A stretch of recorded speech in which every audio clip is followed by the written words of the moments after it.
Hello everyone, आपका फिर से स्वागत है इस वीडियो में। देखिए, सभी को चैनल क्या करना है, सब्सक्राइब करना है। अभी तक आपने चैनल सब्सक्राइब नहीं किया है तो चैनल को सब्सक्राइब कर दें, बेल आइकन दबा दें, ठीक है ना। और ज़्यादा से ज़्यादा अपने फ्रेंडों को बताएं और वीडियो क्या करना है, सभी को शेयर करना है, ठीक है ना प्यारे बच्चों। समझ में आ रहा है? ओके। आज अपन कुछ परिभाषाएं पढ़ेंगे। क्या पढ़ेंगे? कुछ परिभाषाएं, ठीक है। कुछ परिभाषाएं, ठीक है। ओके प्यारे बच्चों, ठीक है, समझ में आ रहा है। गोली दर्पण से संबंधित कुछ परिभाषाएं पढ़ेंगे, ठीक है। देखिए, सबसे पहली बात है, आप लोग पढ़ते नहीं हो, ठीक है ना। अभी आप जून हैं, जून, जुलाई, अगस्त, सितंबर, अक्टूबर, नवंबर, दिसंबर, जनवरी और फरवरी, इतने महीने आपके पास पर्याप्त हैं पढ़ने के लिए, ठीक है। लेकिन आप लोगों को एक ही बहाना है, सर नहीं है, सर पढ़ाते नहीं। यूट्यूब पे आप देखिए, सर्च कीजिए, फ्री में पढ़ाई हो रही है, कोई भी कर सकता है, ठीक है ना। ऐसा कुछ नहीं है कि सर होंगे तभी पढ़ाई होगी। हमारे जमाने में होता था, ठीक है ना। अब नहीं होता है। अब तो मोबाइल पे कुछ भी डाउनलोड कीजिए, कुछ भी देखिए, ठीक है ना। लेकिन आप क्या करते हैं, सभी स्टूडेंट क्या करते हैं, मोबाइल का गलत यूज करते हैं। व्हाट्सएप चलाते हैं, फेसबुक चलाते हैं, ट्विटर चलाएंगे, टेलीग्राम देखेंगे, ठीक है ना। सभी से यही अनुरोध है कि सबसे ज्यादा पढ़ाई पे ध्यान दें। अभी आपकी उम्र है पढ़ने की, अभी खेलने की, खाने की और पढ़ने की, ठीक है ना। ओके, आज कुछ परिभाषाएं पढ़ेंगे गोली दर्पण से संबंधित। आपको बताया था गोली दर्पण दो प्रकार के होते हैं, बताया था पिछले वीडियो में। आपने देखा है कि नहीं देखा है? पूरा वीडियो देखा करें, ठीक है। और पेन कॉपी पे क्या करना है, सभी को नोट करना है, ठीक है ना प्यारे बच्चों। ओके, देखिए, गोली दर्पण आपको बताए थे दो प्रकार के होते हैं। गोली दर्पण कितने प्रकार के होते हैं प्यारे बच्चों? दो प्रकार के होते हैं। एक बताया था उत्तल दर्पण, एक बताया था अवतल दर्पण। अब उनसे ही संबंधित कुछ परिभाषा हैं। देखिए, आपको पहली परिभाषा है नंबर 1, ध्रुव, ठीक है प्यारे बच्चों। पहले परिभाषा लिखेंगे, फिर आपको समझाएंगे। ओके, ध्रुव, ध्रुव क्या होता है उसको समझिए, ठीक है प्यारे बच्चों। गोली दर्पण के परावर्ती पृष्ठ के मध्य बिंदु को दर्पण का ध्रुव कहते हैं, इसे पीछे प्रदर्शित करते हैं, ठीक है ना। आप देखिए, उत्तल और अवतल दोनों के लिए समझना है, ठीक है प्यारे बच्चों। ये मान लिया एक गोलीय दर्पण है, क्या मान लिया, एक गोलीय दर्पण मान लिया, ठीक है प्यारे बच्चों। कौन सा दर्पण है? गोलीय दर्पण, ठीक है ना, समझ में आ रहा है। ये एक दर्पण है, ठीक है। अब देखिए, आपको बताया था एक होता है उत्तल और एक होता है अवतल। ये कौन सा दर्पण होगा प्यारे बच्चों? अवतल दर्पण होगा, क्योंकि बाहरी पृष्ठ पे क्या कर दें, पॉलिश। अंदर का पृष्ठ क्या हो जाए, परावर्तक। यहाँ पे अंदर पॉलिश कर दें और बाहरी पृष्ठ क्या हो जाए, परावर्तक हो जाए, तो कौन सा दर्पण होगा? उत्तल दर्पण, ठीक है ना। अब देखिए, यही परिभाषा बताइए गोली दर्पण की। कौन सा?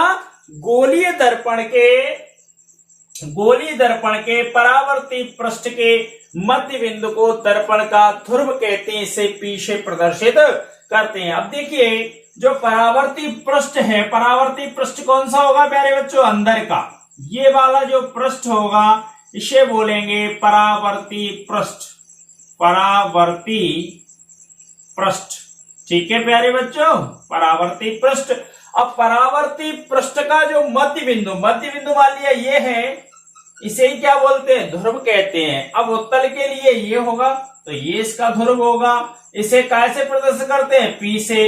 ये क्या हो गया प्यारे बच्चों? ध्रुव हो गया। क्या हो गया? ध्रुव, ठीक है, समझ में आ रहा है। ये क्या हो गया? पी, ध्रुव है, ठीक है ना। यही परिभाषा लिखाई है ना, समझ में आ रहा है। आई होप आप समझ पा रहे होंगे। यानी गोली दर्पण के परावर्ती पृष्ठ के मध्य बिंदु को दर्पण का ध्रुव कहते हैं, इसे पीछे प्रदर्शित करते हैं, ठीक है।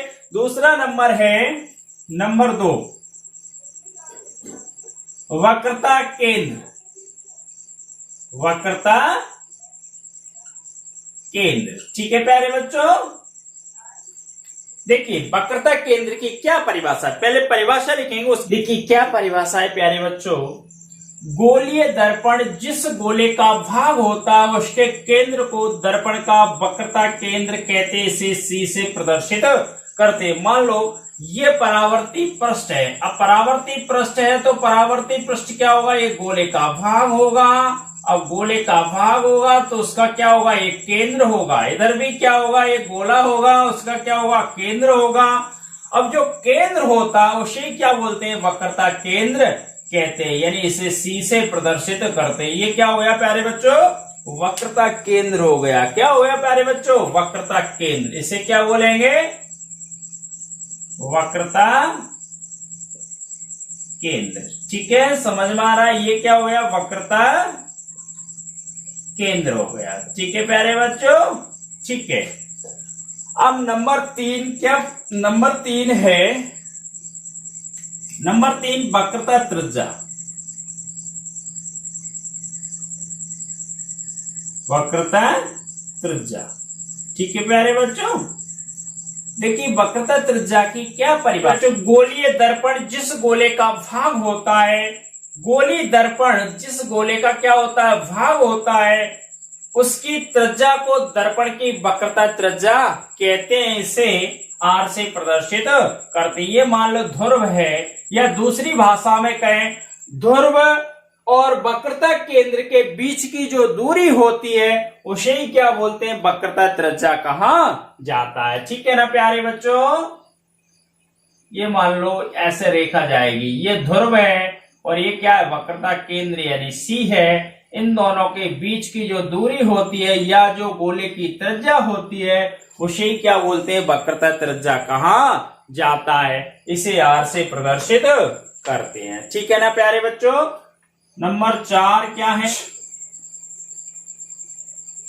नंबर 4 क्या है, मुख्य अक्ष। ठीक है, ठीक है प्यारे बच्चों। देखिए मुख्य अक्ष क्या होती है, वक्रता केंद्र और ध्रुव से गुजरने वाली जो सीधी रेखा होती है। वक्रता केंद्र क्या होता है, सी, और ध्रुव क्या होता है, पी, से गुजरने वाली जो रेखा होती है उसे ही क्या बोलते हैं, मुख्य अक्ष कहते हैं। इसमें पीसी एक मुख्य अक्ष है। देखिए परिभाषा क्या है, दर्पण के ध्रुव क्या होता है, पी, और वक्रता केंद्र क्या होता है, सी, से गुजरने वाली सीधी रेखा को दर्पण की मुख्य अक्ष कहते हैं, पीसी मुख्य अक्ष है। यानी जो वक्रता केंद्र सी होता है और दर्पण का ध्रुव होता है, ध्रुव क्या होता है, पी होता है, उससे गुजरने वाली जो सीधी रेखा होती है उसे दर्पण की मुख्य अक्ष कहते हैं। पीसी क्या है, इसमें मुख्य अक्ष है। उत्तल दर्पण के लिए लिखिए या अवतल दर्पण के लिए लिखिए, एक ही परिभाषा होगी। ठीक है प्यारे बच्चों, यानी ध्रुव पी और वक्रता केंद्र सी से होकर गुजरने वाली जो रेखा होती है उसे ही मुख्य अक्ष कहते हैं, यानी प्रिंसिपल एक्सिस। ठीक है, पीसी एक मुख्य अक्ष है। ठीक है प्यारे बच्चों। नंबर 5 आता है द्वारक।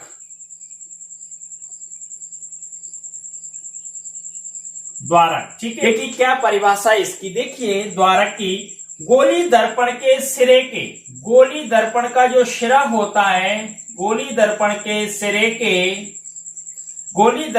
सिरे के 2 बिंदुओं को मिलाने वाली सबसे बड़ी रेखा की लंबाई को दर्पण का द्वारक कहते हैं। अब देखिए गोली दर्पण का जो सिरा होता है यानी जो परावर्ती पृष्ठ होता है उसकी सबसे बड़ी रेखा की लंबाई होती है, उसे दर्पण का क्या बोलते हैं, द्वारक कहते हैं। यानी ए बी एक क्या है, ए बी दर्पण का द्वारक है। ठीक है प्यारे बच्चों, इतना समझ में आ रहा है। ओके, तो स्क्रीनशॉट लीजिए। ठीक है, अगली परिभाषा बताएंगे आपको। ठीक है,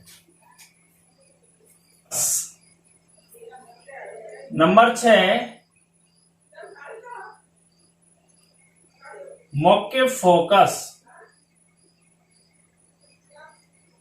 ठीक है प्यारे बच्चों, मुख्य फोकस। देखिए मुख्य फोकस की परिभाषा क्या है, मुख्य फोकस की क्या परिभाषा है, गोली दर्पण में मुख्य अक्ष के समांतर। गोली दर्पण में पीसी क्या होती है, मुख्य अक्ष होती है। ठीक है प्यारे बच्चों, गोली दर्पण में ये डायग्राम है दोनों के, पीसी क्या है, मुख्य अक्ष। गोली दर्पण में मुख्य अक्ष के समांतर आपतित किरणें परावर्तन के पश्चात मुख्य अक्ष के जिस बिंदु से होकर जाती हैं, परावर्तन के पश्चात या अपवर्तन के पश्चात जिस बिंदु से होकर जाती हैं या जिस बिंदु से होकर आती हुई प्रतीत होती हैं, उस बिंदु को दर्पण का मुख्य फोकस कहते हैं। चित्र में F क्या है? मुख्य फोकस है। ठीक है, देखिए ये कौन सा दर्पण है? अवतल दर्पण है। अवतल दर्पण में क्या होगा? परावर्तन के पश्चात जिस बिंदु से होकर जाएंगे वो है क्या कहलाएगा? उसका फोकस कहलाता है। इसमें जिस बिंदु से आती हुई प्रतीत होती हैं वह उसी का क्या कहलाता है? फोकस कहलाता है। ठीक है, ये इसका फोकस है। ओके, फोकस दूरी क्या है? फोकस दूरी, फोकस दूरी। अब देखिए फोकस दूरी क्या होती है प्यारे बच्चों, समझिए आप। फोकस दूरी इसी में देखिए क्या परिभाषा है फोकस दूरी की। गोली दर्पण के ध्रुव और देखिए ध्रुव क्या होता है? P। गोली दर्पण का जो ध्रुव होता है P और मुख्य फोकस क्या होता है? F के बीच की दूरी को उस दर्पण की फोकस दूरी कहती है, या P और F के बीच की दूरी को फोकस दूरी कहते हैं। इसे F से प्रदर्शित करते हैं, यानी P और F यहाँ पे फोकस होता है, उसके बीच की दूरी होती है, उसे ही क्या बोलते हैं? फोकस दूरी कहते हैं। ठीक है प्यारे बच्चों, आई होप आपको समझ में आया होगा। पूरा वीडियो देखिए और अगर आपको हमारा ये अच्छा लगता है टॉपिक तो सभी को क्या करना है? अपने फ्रेंडों को शेयर करना है। ठीक है ना, शेयर करना ना भूलें। और अभी तक आपने हमारा चैनल सब्सक्राइब नहीं किया है तो चैनल को क्या कर लें? सब्सक्राइब कर लें। Okay, thank you.